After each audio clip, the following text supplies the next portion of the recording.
Assalamualaikum warahmatullahi wabarakatuh.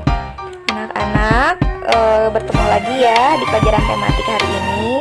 Nah, untuk kegiatan hari ini anak-anak, kita akan membahas tentang kerajaan Buddha di Indonesia dan kerajaan Islam yang ada di Indonesia ya. Sebelumnya kita sudah membahas juga tentang kerajaan Hindu. Nah, hari ini kita akan belajar tentang kerajaan Buddha dan Islam yang ada di Indonesia. Simak baik-baik ya anak-anak ya. Nah, anak-anak, Raja Mulawarman dari kerajaan Kutai merupakan tokoh besar yang terkenal pada masa kerajaan Hindu. Nah, pada masa kerajaan Buddha juga ada tokoh besar yang pernah berjaya. Siapa ya kira-kira ya? Dan kerajaan apa saja yang berjaya pada masa kerajaan Buddha? Kita simak baik-baik ya anak-anak ya. Nah, yang pertama itu ada kerajaan Sriwijaya dan Raja Balaputradewa. Anak-anak pasti pernah dengar kerajaan Sriwijaya, atau ada anak-anak pernah dengar Sriwijaya itu ada di mana ya? Pasti pernah dengar kan? Ada klub bola yang namanya Sriwijaya. Kalau yang suka bola pasti tahu. Nah, ternyata ini ada kerajaan Sriwijaya dan rajanya Balaputradewa. Kita simak sama-sama. Nah, yang pertama itu anak-anak, kerajaan Sriwijaya ini merupakan kerajaan bercorak Buddha yang paling terkenal di Nusantara. Lalu wilayah kekuasaannya itu meliputi hampir seluruh pulau Sumatera, Jawa Barat, Kalimantan Barat, Semenanjung Melayu, Selat Malaka, Selat Karimata, dan Selat Sunda. Wow. Ya, jadi bukan hanya daratan, tetapi juga perairan. Nah, puncak kejayaan dari Sriwijaya ini dicapai ketika dipimpin oleh Raja Balaputradewa. Dan Sriwijaya dikenal dengan kerajaan maritim karena mempunyai armada laut yang tangguh dan wilayah perairan yang sangat luas yang tadi sudah disebut di atas ya. Lalu anak-anak, kerajaan Sriwijaya juga dikenal sebagai pusat pendidikan dan penyebaran agama Buddha. Selain itu, Sriwijaya juga dikenal sebagai pusat perdagangan. Dan pusatnya itu ada di Palembang ya anak-anak ya. Nah, lalu yang kedua nih, ada kerajaan Mataram kuno. Nah, ini juga sebenarnya sempat dibahas ya di kerajaan yang bercorak Hindu. Nah, kenapa kerajaan Mataram kuno ini juga termasuk di yang bercorak Buddha? Nah, jadi ada tahapannya ya, atau ada sejarahnya. Awal mulanya memang Hindu, tetapi setelah generasi ketiga kalau tidak salah, ini rajanya menganut kepercayaan Buddha. Akhirnya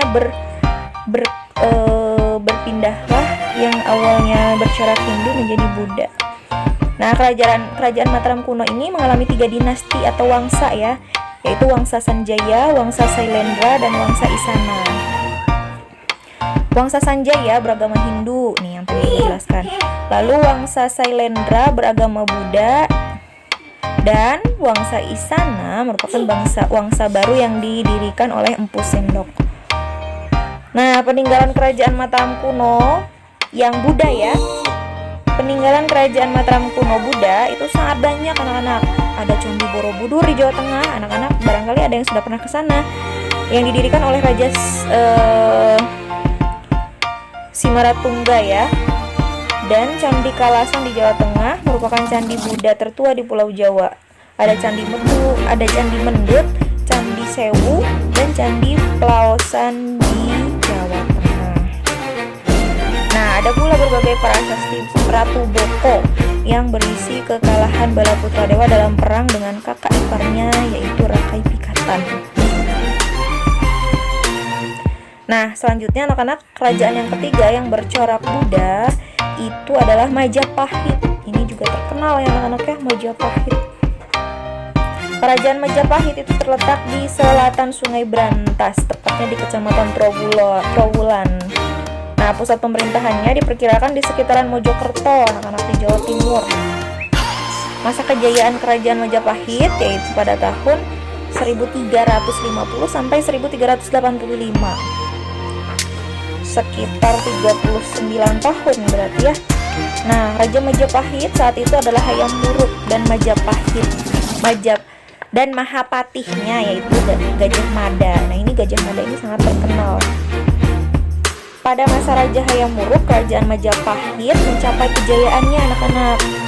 Kemajuannya terlihat di berbagai bidang seperti ketatanegaraan, agama, sosial, ekonomi, dan juga kesenian. Nah, lalu Hayam Wuruk ini bersama Mahapatihnya Gajah Mada mampu menyatukan kerajaan-kerajaan di seluruh Nusantara sampai ke Semenanjung Malaka, termasuk Tumasik yang ada di Singapura atau Singapura ya. Nah, dalam upaya penyatuan Nusantara, Gajah Mada mengucap sumpah, namanya Sumpah Palapa. Dia berjanji dan bertekad ingin menyatukan Nusantara di bawah naungan Majapahit. Nah, itu upaya-upaya yang dilakukan Patih Gajah Mada ya. Nah, sepeninggalannya Gajah Mada atau sesudah Gajah Mada meninggal pada tahun 1364 atau 1364, kerajaan Majapahit kesulitan mencari penggantinya. Ditambah lagi dengan wafatnya Raja Hayam Wuruk. Nah, kejayaan Majapahit mengalami keruntuhan setelah itu. Nah, anak-anak, tadi ada 3 kerajaan di Indonesia yang bercorak Buddha ya. Nah, sekarang kita juga lihat kerajaan Islam yang ada di Indonesia. Nah, sejarahnya anak-anak, agama Islam itu masuk ke Indonesia pada awalnya itu melalui perdagangan. Dan perdagangan itu berasal dari Persia, Gujarat, Arab, dan Mesir. Masuknya agama dan ajaran Islam melahirkan kerajaan-kerajaan Islam atau disebut kesultanan. Nah, ayo kita cari tahu kerajaan-kerajaan Islam di Indonesia ya, ada apa saja. Yang pertama anak-anak, kita kenal dulu ya, Samudra Pasai. Nah, ini salah satu penampakan ininya ya. Nah, Samudra Pasai anak-anak merupakan kerajaan Islam pertama di Nusantara. Berarti yang tertua ya. Kesultanan ini terletak di Lok Sumawe, tepatnya di Sungai Pasai, Kabupaten Aceh Utara. Kesultanan Samudra Pasai ini didirikan oleh Marah Silu yang bergelar Sultan Malik As-Saleh sekitar tahun 1267 Masehi. Tokoh sejarah yang paling terkenal adalah Sultan Malik At-Tahir yang kedua. Beliau memimpin kesultanan pada tahun 1326 sampai 1348 Masehi. Pada masa pemerintahannya nah, ini anak-anak ya, salah satu peninggalan Kesultanan Samudra Pasai ya, yaitu mata uang dirham. Baik, ibu lanjutkan ya. Untuk yang kedua, Kesultanan Aceh. Nah, ini juga sama-sama dari Aceh. Kesultanan Aceh berada di tepi Selat Malaka yang beribu kota di Kutaraja, sekarang Banda Aceh yang kita kenal ya.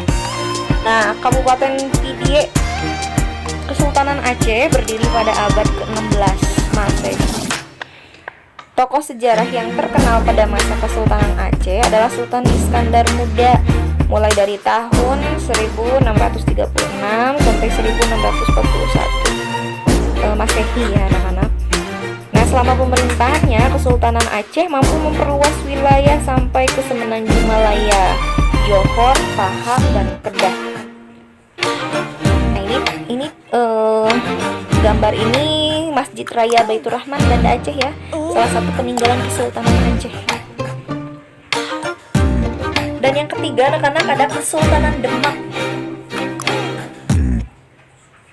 Kesultanan Demak ini pada mulanya merupakan sebuah kadipaten yang berada di bawah kekuasaan kerajaan Majapahit. Ketika kerajaan Majapahit runtuh, masih ingat anak-anak yang tadi Ibu bahas kerajaan Majapahit? Ketika kerajaan Majapahit runtuh, Demak lalu memisahkan diri dengan ibu kota di daerah Bintaro dekat muara Sungai Demak. Nah, Kesultanan Demak merupakan kerajaan Islam pertama di Pulau Jawa. Kesultanan Demak didirikan oleh Raden Patah. tahun 1478 sampai 1518, dan daerah Kesultanan Demak meliputi Banjar, Palembang, dan Maluku serta Pulau Jawa. Nah, ini foto ini adalah Masjid Agung Demak, salah satu peninggalan Kesultanan Demak ya. Nah, yang keempat anak-anak, Kesultanan Banten. Ini juga terkenal ya.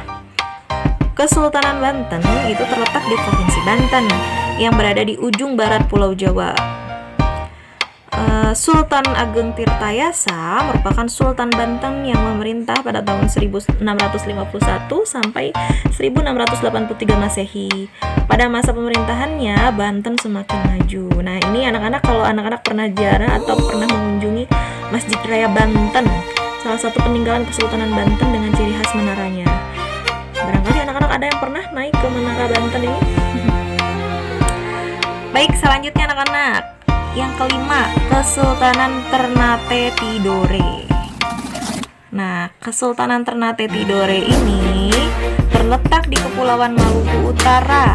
Tokoh sejarah yang terkenal pada masa Kesultanan Ternate Tidore adalah Sultan Ba'abullah dan Sultan Luku.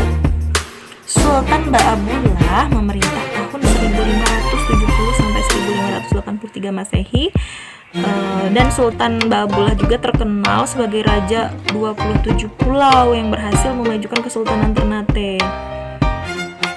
Sultan Nuku, pendiri kerajaan Tidore pada abad ke-15. Nah, ini yang pertama ini kerajaan Ternate, yang kedua ini kerajaan Tidore ya, anak-anak, penampakannya seperti itu. Lalu yang kelima, Kesultanan Goa Talo. Kesultanan Goa Talo merupakan kerajaan kembar yang terletak di Provinsi Sulawesi Selatan. Kedua kesultanan ini terletak berdekatan. Tokoh sejarah yang terkenal pada masa Kesultanan Goa Talo adalah Sultan Hasanuddin. Beliau merupakan raja yang gigih dalam melawan penjajah dan dia tidak mau diajak bekerja sama dengan penjajah. Nah, ini gambar di samping ini adalah Benteng Fort Rotterdam yang merupakan salah satu peninggalan Kesultanan Goa Talo. Nah, anak-anak, setelah menyimak panjang lebar tadi ya ulasan atau materi tentang kerajaan Buddha dan kerajaan Islam. Nah, untuk tugasnya, anak-anak tuliskan nama-nama sultan yang terkenal ya, yang tadi sudah disebutkan, benda peninggalannya, dan tahun pemerintahannya pada tabel yang ada di buku tematik 4E halaman 57. Dan anak-anak cari juga di berbagai sumber lainnya peninggalan sejarah Kesultanan Islam di Indonesia. Jadi tidak hanya terpaku dari materi yang tadi disampaikan ya, boleh mencari dari sumber lain. Nah, jika sudah selesai, tugasnya dikumpulkan di Google Classroom ya anak-anak ya, maksimal hari ini jam 9 malam. Baik, anak-anak, mohon maaf apabila ada kekurangan. Ibu akhiri, wassalamualaikum warahmatullahi wabarakatuh.